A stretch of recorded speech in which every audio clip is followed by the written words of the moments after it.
So you actually got to matter to your dog somehow. You have to matter, okay? And here's what I mean. You either matter because you bring good things like food, toys, pats, words, right?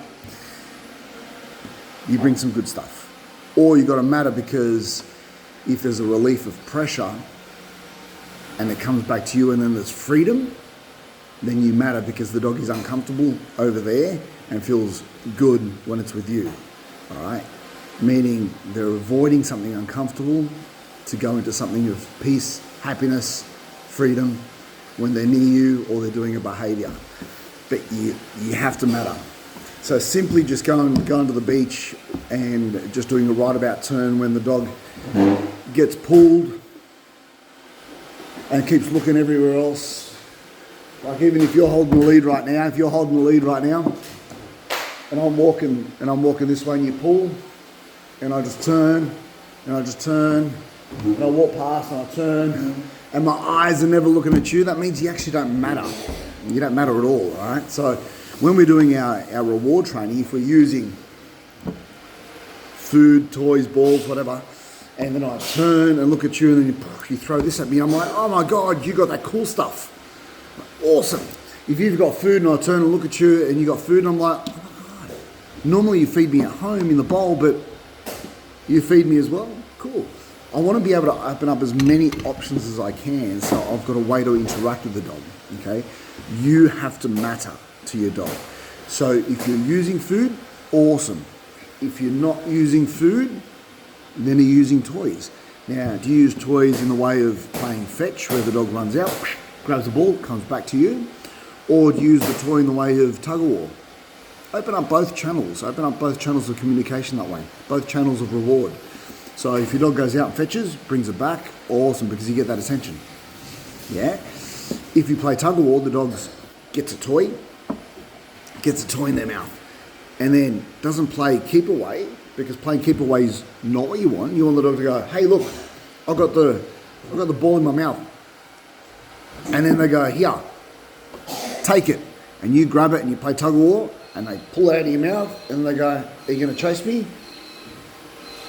And then you grab it, right? So all of a sudden this habit of them coming towards you is a good thing, all right? So then all of a sudden the dog goes, hang on, if I bring this ball or toy to mum, then the game starts again. So the quicker I bring it to mum, the game starts again. You win, all right? Okay. Now, if you're just going to use a lead, it doesn't matter whether it's a 6-foot lead or a 15-foot lead. What's the benefit of the dog coming towards you or to you, or ignoring the sand dunes or the smell of the grass or other dogs? Is it just because there's pulling involved, but is the dog turning and looking at everything else? You're just going to get a dog that just water skis, right? Where you go like that, right? And bypasses you, maybe looks at you once.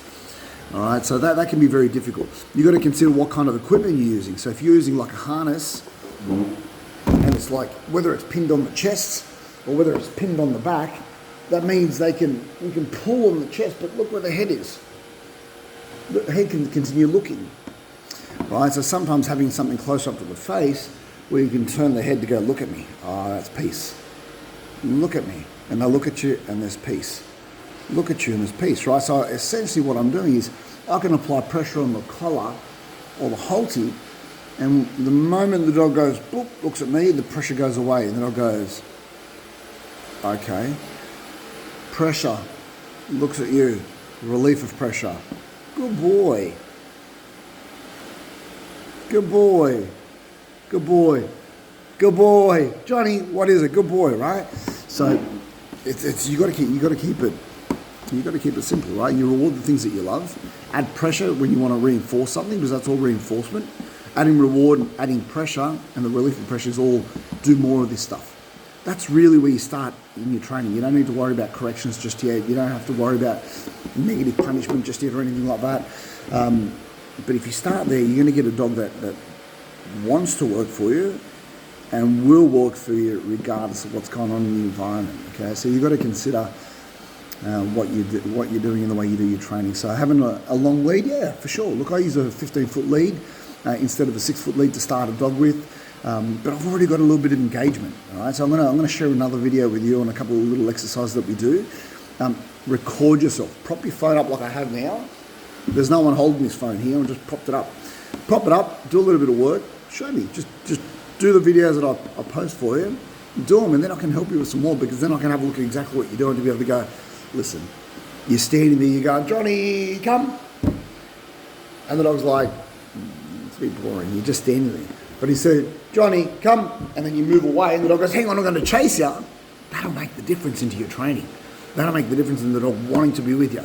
Because then we start to add movement and all this kind of stuff. Anyway, training is an exciting journey. It's a long journey. All right, and it's up to you how quickly you can get to the result. But let me post some more videos for you. Do them. Record yourself. Let me see. I'd love to help you out.